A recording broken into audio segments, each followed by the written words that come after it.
What's this? I'm back with a new video in the same month. Truly amazing. In all seriousness, welcome to my dumpster fire corner of the internet. I'm Mira, the irrational mirror, and not only do I come back with a new speed drawing thing, I also have a sort of topic to ramble on about.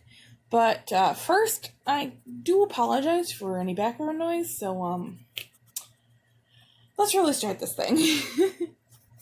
Today I'm talking about self-inserts. Which, ironically, the picture being drawn are 3 self-inserts of mine. Specifically 2 of my most recent ones, and then my first one. And I think I'm already going to start this with a bit of a unpopular opinion by most of the drawing and writing communities. Self-inserts aren't bad. This kind of leads into like Mary Sue territory, and I've heard many people talking about that territory. And I think like the best opinion I kind of agree with is overly sarcastic productions. But we're not talking about the Mary Sue stuff. We're talking about self-inserts and their significance and like how I think most people should start viewing them as like this is kind of hard to articulate, but I'm going to try.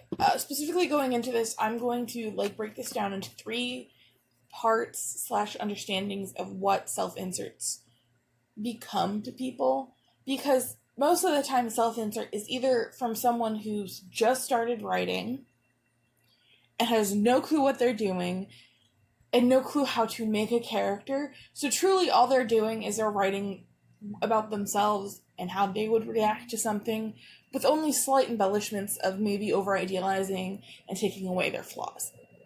Which, I mean, they're just starting out writing, we shouldn't judge them too harshly. I feel like it's really dumb when we do that to kids.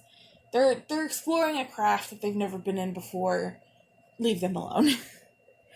Secondarily, another type is for a bit more later people who just want to write about themselves or write a character that they can say is themselves.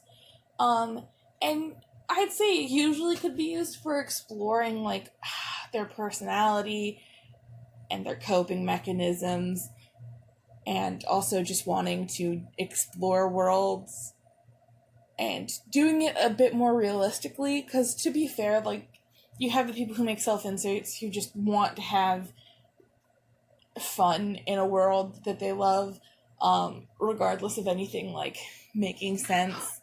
And then you have people like me who like to imagine, oh, what happens if I woke up as so-and-so in this series?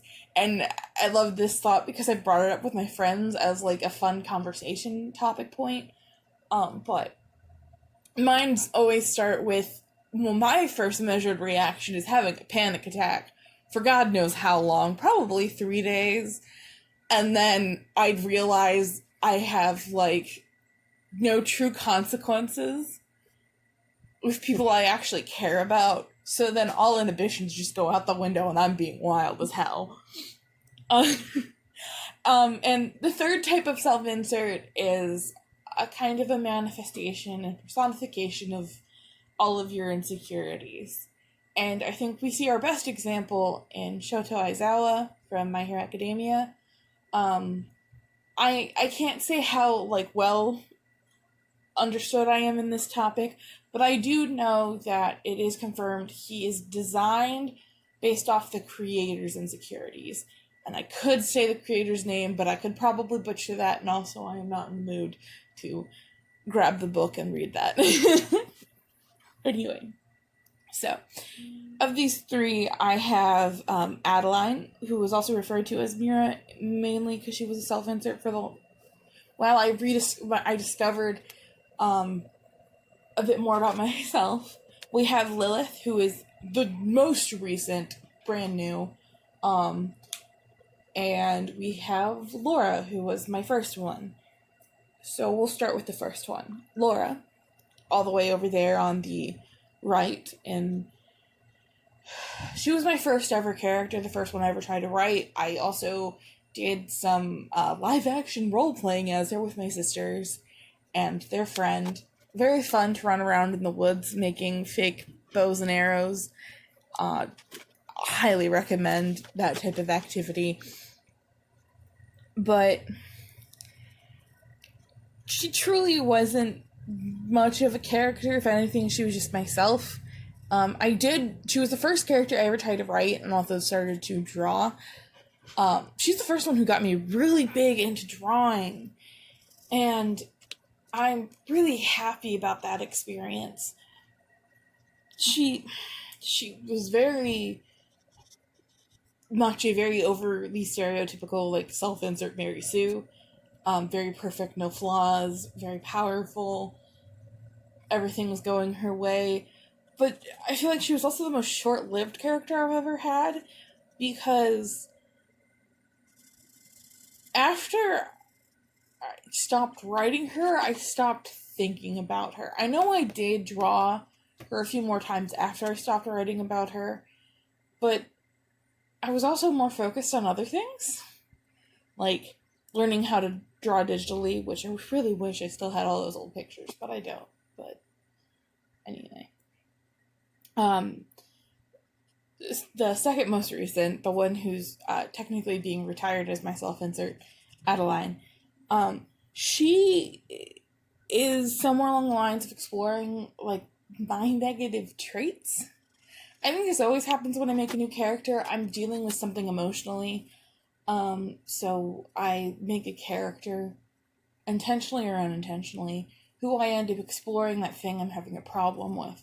Adeline very much was exploring my own negative traits. The one before that was exploring some very much a lot of anger. Last character before Adeline was very angry, lots of murder. I got over it. Adeline was just exploring my negative traits. She was all of my critical thinking, cautiousness, cold personality, and also bitchiness amped up to like 100 and explored. Also shipped her with Bill Cipher. That's still a thing. That's never going away. I don't view her as a self-insert anymore. She's more of just a character to me now. Which leads us to the most recent one. Lilith. Blue hair and red eyes and everything. I feel like this kind of leans into this is what a Mary Sue would start looking like. You're giving her like fancy attributes. And I would say, oh yeah, sure, whatever. No, she's actually a manifestation of all of my physical insecurities. She's my Shoto Aizawa. And I think it's fair to explain more about this is kind of, one, knowing that Shoto Aizawa represents that for the creator of My Hero Academia, but also hearing someone talking about, make that into, like, a drawing challenge. Like, draw all your insecurities and see how it turns out. Maybe it'll make you view them in a different light. And, I listed out all my insecurities, and I was drawing at the same time, so I got to, like, kind of visualize it, and I was like, oh, wow. I draw like that. Like, 24/7. My drawing style right now is all of my physical insecurities.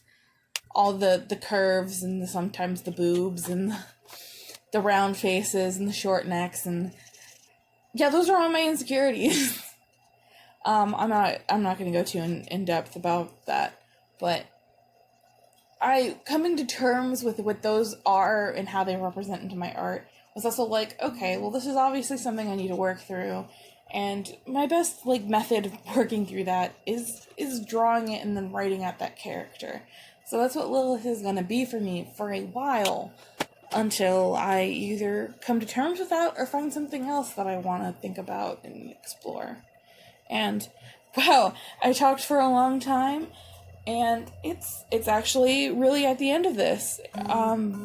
Hope you kind of enjoyed all of this rambly nonsense. I'll be posting links, especially to the finished picture, and also my Etsy, because I've put art in there. So, I guess this is the end.